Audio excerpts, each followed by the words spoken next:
ناظرین گرامی، قیامت اس دنیا کو فنا کر دے اور دنیا میں موجود ہر چیز بے جان ہو جائے گی، لیکن قیامت یوں ہی یکدم نہیں آئی، بلکہ قیامت سے پہلے کچھ نشانیاں ایسی ظاہر ہوں گی کہ جس کے بعد قیامت کا ظہور ہو جائے گا۔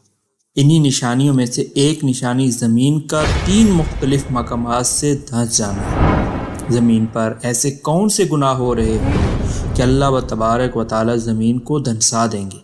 یہ سب کچھ جاننے کے لیے ہماری آج کی ویڈیو کو آخر تک دیکھتے رہیے گا۔ تو بڑھتے ہیں ویڈیو کے اصل حصے کی جانب۔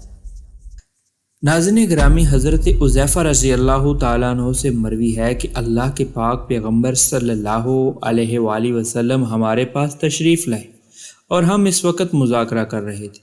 آپ صلی اللہ علیہ وآلہ وسلم نے دریافت کیا کہ کیا گفتگو کر رہے ہو؟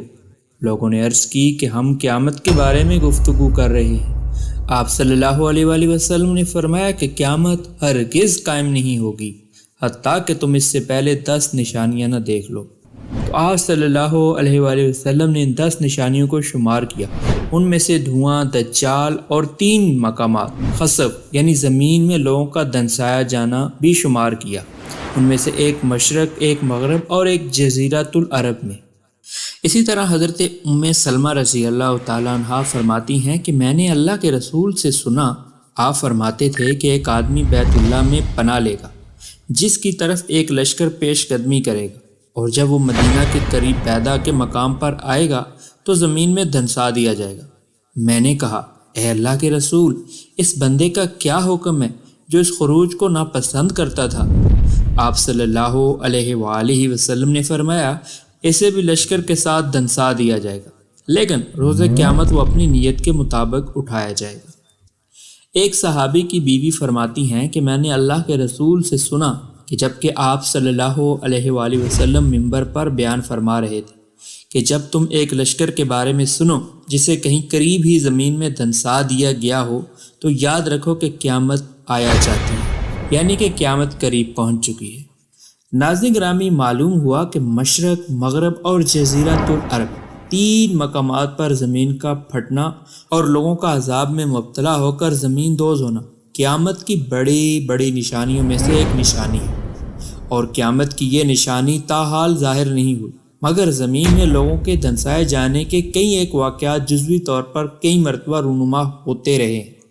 جیسا کہ امام قرطبی رحمۃ اللہ علیہ لکھتے ہیں کہ ہم نے اپنے بعض مشائخ سے سنا ہے کہ مشرقی اندلس میں قطردانیہ نامی بستی پر ایک پہاڑ گرا اور وہ سب کے سب اس کے تلے رون دیے گئے۔ اسی طرح ایک اور بزرگ فرماتے ہیں کہ مشرق میں زمین میں دھنسائے جانے کا واقعہ رونما ہوا ہے۔ مغرب میں 13 بستیاں زمین میں دھنسائی گئیں۔ تالکان خراسان میں 150 بستیاں زمین دوز ہو گئیں، اور اسی طرح کئی دیگر علاقوں میں یہ عذاب دیکھا گیا ہے۔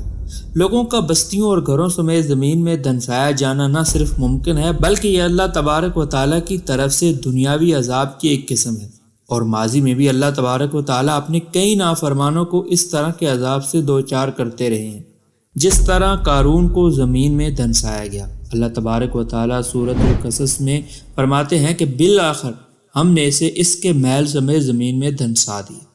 دوسری احادیث پیغمبر سے یہ بات سمجھ میں آتی ہے کہ زمین میں دھنسائے جانے کے عذاب سے بالعموم وہ لوگ دوچار ہوں گے جو فسق و فجور، زناکاری اور ناچ گانے میں تمام حدیں توڑ جائیں گے، جیسا کہ حضرت ابو عامر سے مروی ہے کہ نبی کریم صلی اللہ علیہ وآلہ وسلم نے ارشاد فرمایا، میری امت میں کچھ ایسے برے لوگ پیدا ہوں گے جو زناکاری، ریشمی لباس، شراب اور گانے بجانے کو حلال کر لیں گے، اور ان میں سے کچھ لوگ پہاڑوں پر بسیرا کریں گے۔ ان کے چروائے صبح شام مویشی لائیں گے پھر لے جائیں گے۔ ان کے پاس کوئی فقیر اپنی حاجت لے کر آئے گا تو وہ ٹال مٹول کر کہیں گے کہ کل آنا، لیکن اللہ تعالیٰ راتوں رات ہی انہیں ہلاک کر دیں گے اور ان پر پہاڑ گرا دیں گے، اور ان میں سے باقی بچنے والوں کو تا قیامت بندر اور خنزیر کی صورتوں میں مسخ کر دیں گے۔ اللہ تبارک و تعالیٰ ہمیں ہر طرح کے عذاب سے اپنی حفاظت میں رکھے۔ ناظرین گرامی، معلوم ہوا کہ زمین کا 3 جگہ سے دھنس جانا، اس کے پیچھے سب سے بڑی وجہ زناکاری، گانا بجانا، فسق و فجور ہوگا۔ ہمیں چاہیے کہ ہم زناکاری اور ناچ گانا سے توبہ کریں، کیونکہ اللہ تبارک و تعالیٰ ناچ گانا کرنے والوں کے چہروں کو ایک دن مسخ کر دیں گے، بدل دیں گے، اگرچہ ہمیں اس دنیا میں سزا نہ ملے، لیکن ایک جہان باقی ہے کہ جس جہان میں ایک ایک عمل کا بلکہ ایک ایک ذرے کا ہم نے حساب دینا ہے۔ تو مرنے سے پہلے ہم اپنے تمام گناہوں سے توبہ کرتے ہوئے اللہ تبارک و تعالیٰ کو راضی کر لیں، یہی ہمارے لیے بہتر ہوگا، کیونکہ ہم نے ایک دن کفن ضرور پہننا ہے اور قبر میں ضرور اترنا ہے۔ اللہ تبارک و تعالیٰ ہمیں ایمان کی سلامتی کے ساتھ قبر تک پہنچائے۔ تو یہ تھی ہماری آج کی ویڈیو آپ کو کیسی لگی کمنٹ کر کے ضرور بتائیے گا، اور اپنے دیگر دوستوں کے ساتھ اس ویڈیو کو شیئر کرنا مت بھولیے گا۔ تو ملتے ہیں پھر کسی نئی ویڈیو میں، تب تک اپنا اور اپنے پیاروں کا ڈھیر سارا خیال رکھیے گا۔ اللہ نگہبان۔